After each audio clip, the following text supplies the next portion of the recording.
بحر مردار، جسے سالٹ سی بھی کہتے ہیں، یہ سمندر کا ایک ایسا حصہ ہے جس میں کوئی جاندار زندہ نہیں رہ سکتا، اسی لیے اسے بحر مردار کہا جاتا ہے۔ اس کے مغرب میں اسرائیل اور مشرق میں اردن واقع ہے۔ اس کا پانی حد سے زیادہ نمکین ہے اور اس کے ارد گرد کی زمین، جو کبھی دنیا کی سب سے زیادہ سرسبز و شاداب زمین تھی، بنجر اور صحرائی زمین میں تبدیل ہو چکی ہے۔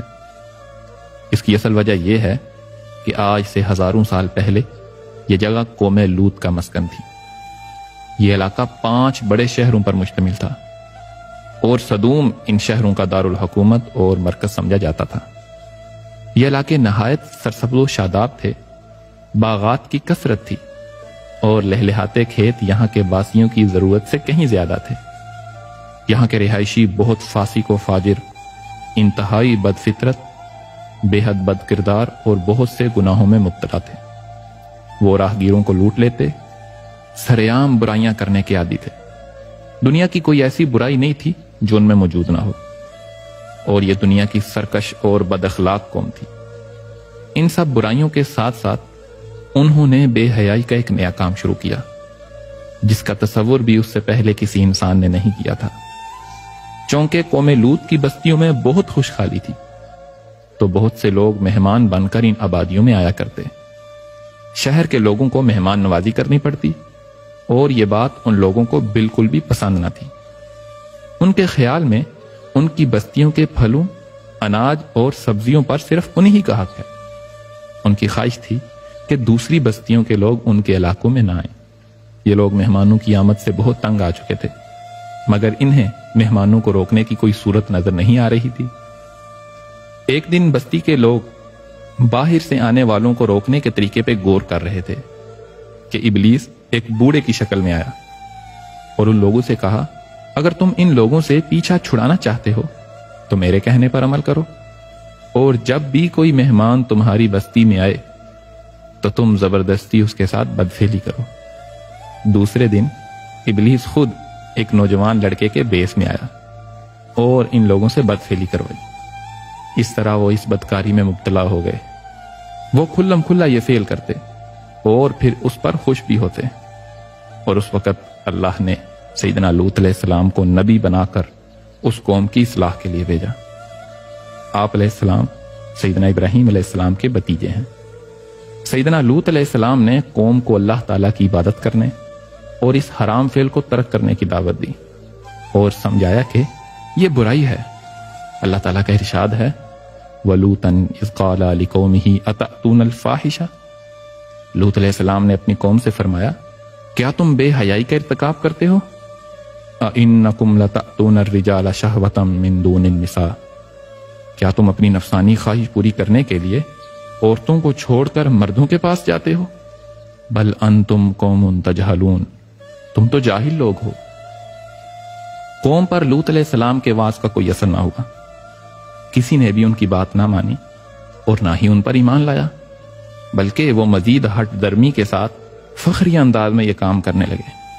انہیں سیدنا لوط علیہ السلام کا سمجھانا برا لگتا، لہٰذا انہوں نے سیدنا لوط علیہ السلام کو بستی سے نکال دینے کا ارادہ کیا اور دعوت و تبلیغ کے بدلے میں یہ جواب دیا، لَإِن لَّمْ تَنْتَهِ يَا لُوطُ لَتَكُونَنَّ مِنَ الْمُخْرَجِينَ۔ اے لوط، اگر تم باز نہ آئے تو تم ضرور شہر بدر کیے جانے والوں میں سے ہو جاؤ گے۔ سیدنا لوط علیہ السلام اس جواب پر مایوس ہونے کے بجائے قوم کو راہ راست پر لانے کی کوشش میں مصروف رہے، لیکن اس قوم نے خود ہی عذاب کا مطالبہ کر دیا اور کہنے لگے، قَالُوا ائْتِنَا بِعَذَابِ اللَّهِ إِن كُنتَ مِنَ الصَّادِقِينَ۔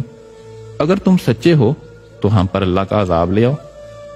قوم کے اس مطالبے کے بعد سیدنا لوط علیہ السلام کو یقین ہو گیا کہ اب یہ راہ راست پر آنے والے نہیں، تو انہوں نے اللہ عز و جل سے دعا کی، رب انصرنی علی القوم المفسدین۔ اے میرے رب، ان فساد کرنے والی قوم کے مقابلے میں میری مدد فرما۔ اللہ تعالیٰ نے لوط علیہ السلام کی دعا کو قبول فرمایا اور فرشتوں کے ذریعے آپ کی مدد فرمائی۔ یہ فرشتے پہلے سیدنا ابراہیم علیہ السلام کے پاس آئے اور انہیں ایک دانشمند بیٹے کی بشارت سنائی۔ سیدنا ابراہیم علیہ السلام نے فرمایا، اللہ کے بھیجے ہوئے فرشتوں، تمہارا اس کے علاوہ اور کیا مقصد ہے؟ وہ کہنے لگے ہم گناہگار قوم کی طرف بھیجے گئے ہیں تاکہ ان کو ہلاک کر دیں۔ دراصل سیدنا ابراہیم علیہ السلام فکر مند تھے کہ دراصل وہاں سیدنا لوط علیہ السلام بھی تو ہیں۔ فرشتوں نے ان کی فکر مندی اس بات سے ختم کی کہ لَنُنَجِّيَنَّهُ وَأَهْلَهُ إِلَّا امْرَأَتَهُ كَانَتْ مِنَ الْغَابِرِينَ، ہم ان کو اور ان کے گھر والوں کو بچا لیں گے سوائے ان کی بیوی کے کہ وہ پیچھے رہنے والوں میں سے ہوگی۔ فرشتے سیدنا ابراہیم علیہ السلام سے رخصت ہوئے اور سورج غروب ہونے کے قریب سدوم پہنچے۔ فرشتوں نے سیدنا لوط علیہ السلام سے مہمان بننے کی اجازت مانگی۔ سیدنا لوط علیہ السلام نے سوچا کہ اگر میں نے انہیں اپنے پاس نہ ٹھہرایا تو کوئی دوسرا انہیں اپنا مہمان بنا لے گا۔ مفسرین لکھتے ہیں کہ یہ فرشتے سیدنا جبرائیل علیہ السلام، میکائیل علیہ السلام اور اسرافیل علیہ السلام تھے۔ سیدنا لوط علیہ السلام کی بیوی قوم سے ملی ہوئی تھی۔ اس نے نوجوان لڑکوں کی گھر میں موجودگی کا راز فاش کر دیا۔ یہ سن کر بستی والے دوڑے ہوئے سیدنا لوط علیہ السلام کے گھر پہنچے۔ سیدنا لوط علیہ السلام نے اپنی قوم سے فرمایا یا قومی ہؤلاء بناتی ہن اطہر لکم، اے میری قوم، یہ میری قوم کی بیٹیاں ہیں، یہ تمہارے لیے پاکیزہ و حلال ہیں۔ فاتقوا اللہ ولا تخزونی فی ضیفی، اللہ سے ڈرو، مجھے میرے مہمانوں کے بارے میں رسوا نہ کرو۔ الیس منکم رجل الرشید، کیا تم میں کوئی بھی نیک سیرت آدمی نہیں ہے؟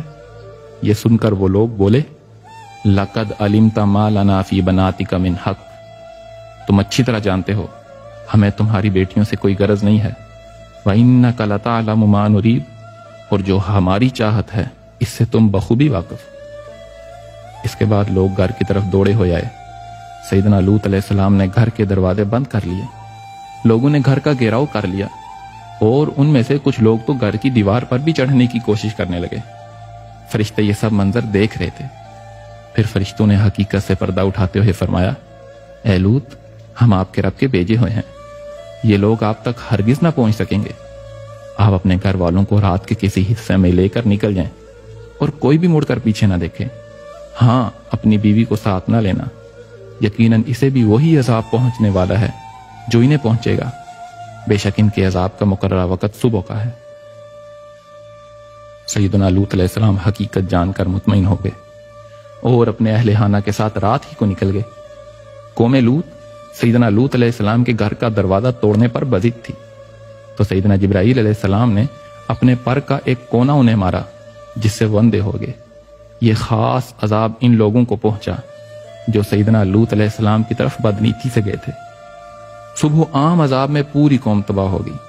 قرآن پاک میں ارشاد ہے وَلَقَدْ رَاوَدُوهُ عَنْ ضَيْفِهِ فَطَمَسْنَا أَعْيُنَهُمْ، ان لوگوں نے لوط علیہ السلام سے ان کے مہمانوں کو چھین لینے کا ارادہ کیا تو ہم نے ان کی آنکھیں اندھی کر دیں۔ اب میرے عذاب اور ڈرانے کا مزہ چکھو۔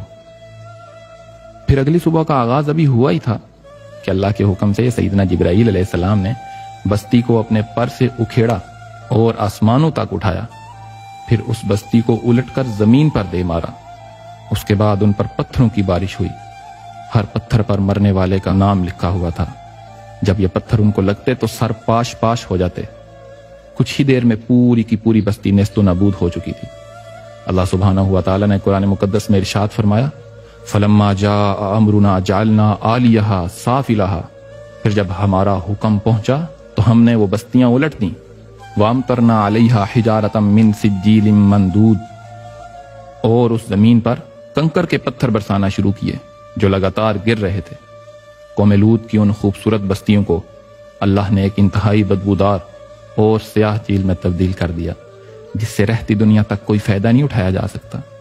دنیا کی حسین ترین بستیوں میں آباد قوم لوط کو اللہ سبحانہ ہوا تعالیٰ نے 2200 قبل مسیح نیست و نابود فرما کر دنیا کے لیے عبرت کا نشان اور عقل و شعور رکھنے والوں کے لیے نصیحت بنا دیا۔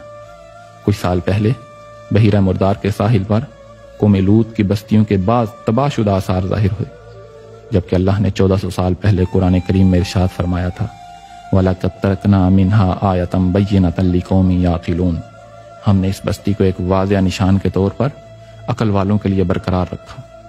اس کبھی عمل کی بدولت اللہ عز و جل نے ایک قوم کو مکمل تباہ فرما دیا جو آج تک ہمارے لیے عبرت کا نشان ہے، اور اس فعل کو اس قدر ناپسند فرمایا کہ اللہ کے حبیب نے ارشاد فرمایا مجھے اپنی امت کے بارے میں جس چیز کا سب سے زیادہ خوف ہے وہ قوم لوط کا عمل ہے، اور فرمایا تم لوگ جسے قوم لوط کا عمل کرتے ہوئے پاؤ تو فاعل اور مفعول دونوں کو قتل کر دو۔ اللہ سبحانہ و تعالی اپنے حبیب صلی اللہ علیہ وآلہ وسلم کے صدقے ہمیں گناہوں سے محفوظ فرمائے، آمین۔